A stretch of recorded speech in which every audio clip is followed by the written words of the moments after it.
Hey guys, welcome back. Today I'm going to do just a sensational dish. It's a beef O.P.Rib. So I think Americans will call it a rib roast. In Australia we call it an O.P.Rib. That's about 600 grams on the bone. So I'm going to be doing that as a steak in the pan.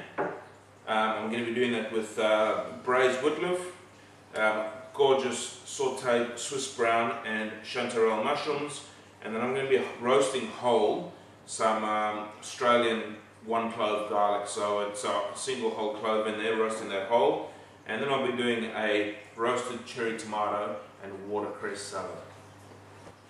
Right, so we start off.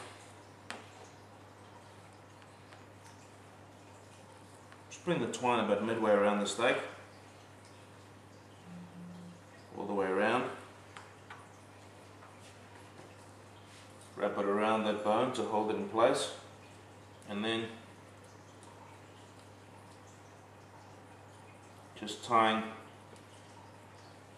a double knot.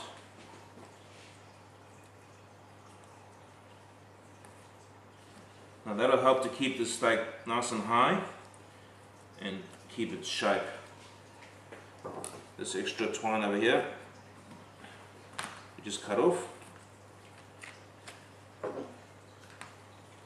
Now that goes in the plate over there. A little bit of thyme on that. Underneath as well.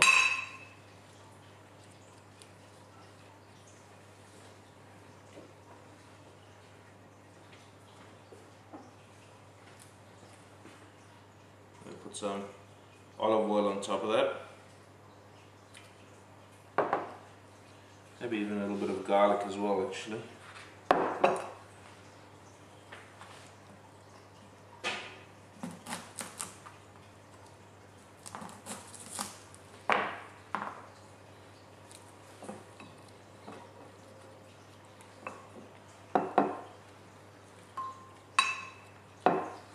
Right, so we'll wrap that up, leave it in the fridge overnight, and we'll come back to that later. So as you saw before, this was one single clove garlic. So now we're going to roast them whole. So what I do is on a little bit of aluminium foil, put some olive oil, some salt. It's important I've got the shiny side in. Bring the corners together. Just the garlic at the bottom. Turn it upside down. We'll do that for all of them.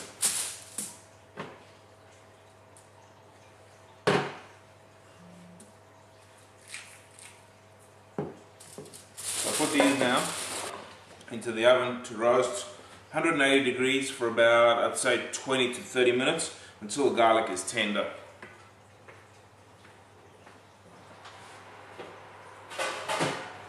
So this is the witlof. Now you get a couple of different kinds of witlof. You get the one that's white, so it's not exposed to any sunlight at all. You get the green one, which is obviously seen a bit of sunlight, and then you get the red witlof. Witlof is, well, for me, it's a bit of a cross between, I suppose, a lettuce and a cabbage. You can serve it as a lettuce in a salad, or you can braise it as you would a cabbage.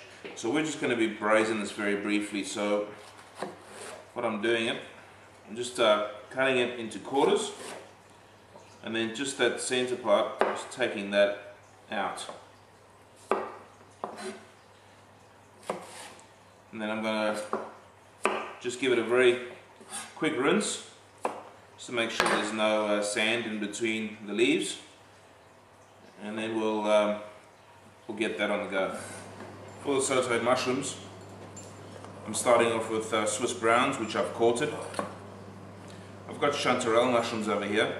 Now the chanterelles come in dry, so what I've done is just soaked a couple in some hot water. So I'm going to be using hot water on that as well, and then I'm going to be cutting up the mushrooms to go through my through the Swiss browns. So I've got a Tuscan onion, which I've finely sliced. I've got some thyme, which I've chopped, and I've got about 2 tablespoons of butter. So I've got my pan on a medium to low heat. Start off with olive oil. and the onions.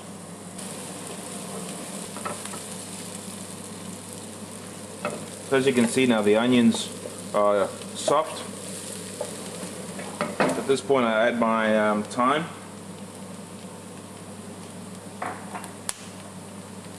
And I add my chanterelles, which I've just roughly sliced.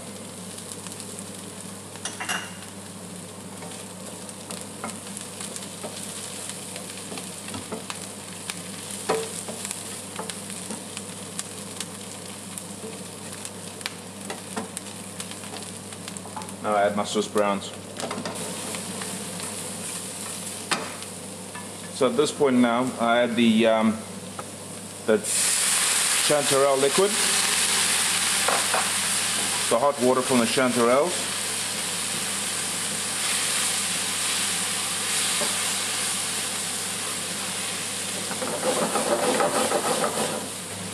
and sea salt,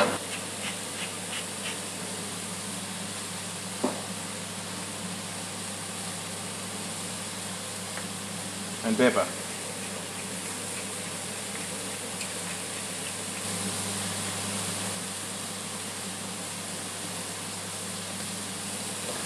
Add some butter.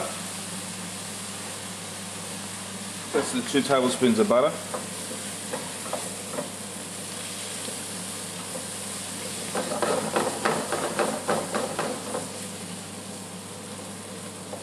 And just let the butter coat the mushrooms.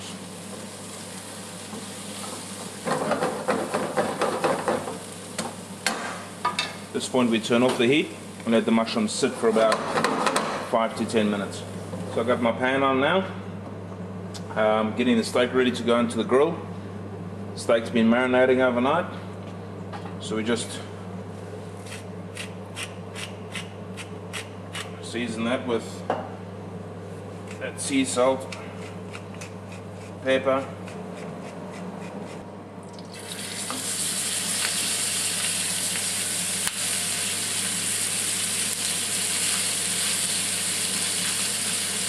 and with the steak, you can see there's a little bit of marbling going through there with that fat that's actually inside the grain of the meat. It's obviously going to give the meat, the steak, a fair bit of flavour and moisture while it's cooking. So that's good to see. And when I cook, I'll try not to move the steak too much. And obviously I'm going to rest the steak quite well, which we'll discuss later. I'm looking to do the steak about 5 minutes each side, and then I'll check it, keeping in mind that as you get closer to the bone over here, the closer to rare it's going to be. So just keep that in mind if you are ever cooking a steak with the bones still attached. So it's been 3.5, nearly 4 minutes now, and I'm turning that steak over, doing the other side.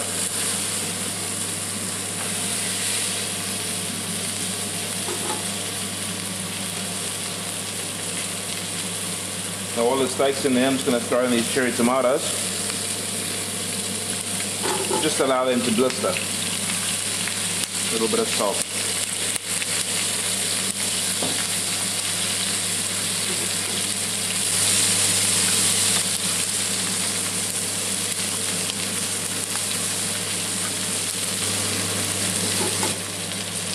So on top of that now, I'll put a little bit of chopped thyme, olive oil, and pepper. So to keep my steaks moist, I like to finish them off in the oven.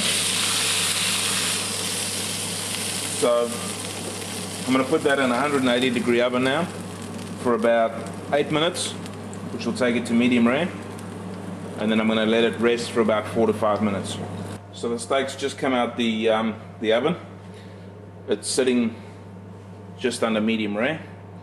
Once it sits for another 5-6 minutes, it should actually go over to medium rare, and it'll be quite tender. Now,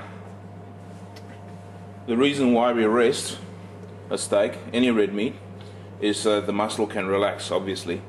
If I were to take it straight off the pan, off the grill, out of the oven, straight onto the plate, the muscle wouldn't have a chance to relax yet, and that'll be quite tough. And how you can tell that it hasn't been rested is if you had to cut it straight through the middle and look at it side on, you'll see two distinct colors, a very red center and a very brown about midway through to the outside. Those two distinct colors show that all the blood has been forced to the middle and it hasn't had a chance to relax yet. If you were to cut it after about 5 minutes, the blood would have found its way back to the extremities of the steak and the coloring would be more even. You wouldn't be able to see those two distinct colors. So that's how you can tell a steak's been rested. So before we serve that up, we'll cut it in half. I'll show you for presentation, and I can guarantee you that is going to be one tender steak. So for the quick braised witlof, we start off with a little bit of light olive oil.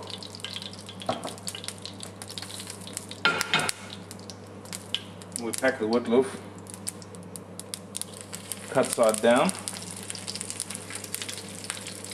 onto the pan.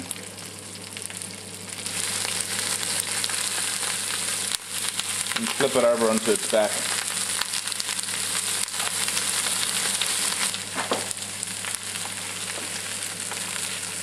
A couple of grinds of sea salt, a little bit of pepper, and a splash of white wine vinegar.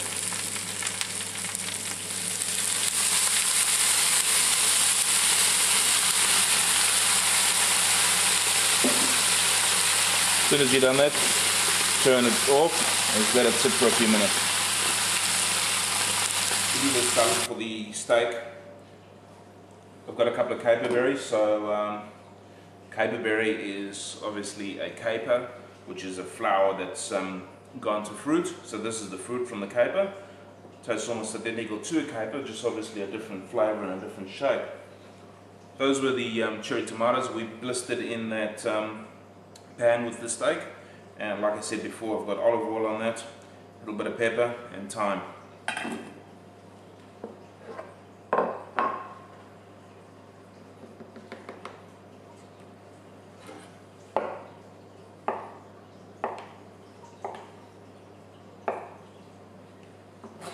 Persian feta.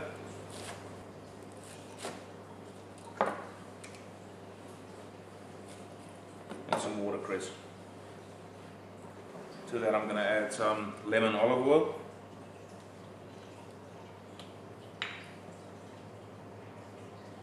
And that's us. Okay, so my steak's been resting for about 6 minutes now.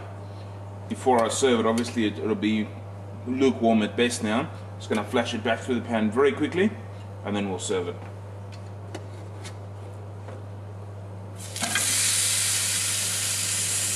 So we'll start off with the witlof that we braised.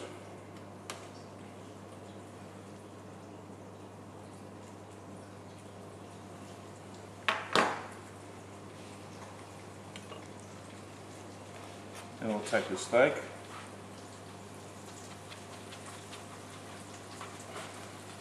Cut it through on the angle. You see what I mean about the even colouring the whole way through?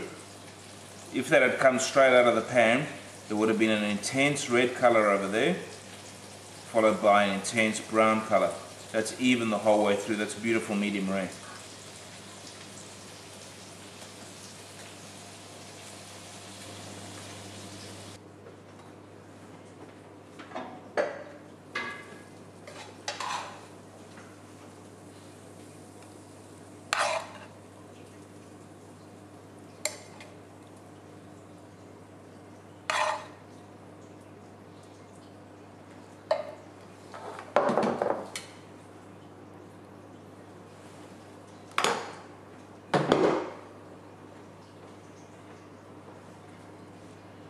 And there we have it, medium rare O.P.Rib on the bone, sauteed mushrooms, braised witlof, and a watercress, caperberry, Persian feta with roasted tomato salad, and our little slow roasted garlic bulbs we'll put on the side over there. And these are just fantastic. You just break them open.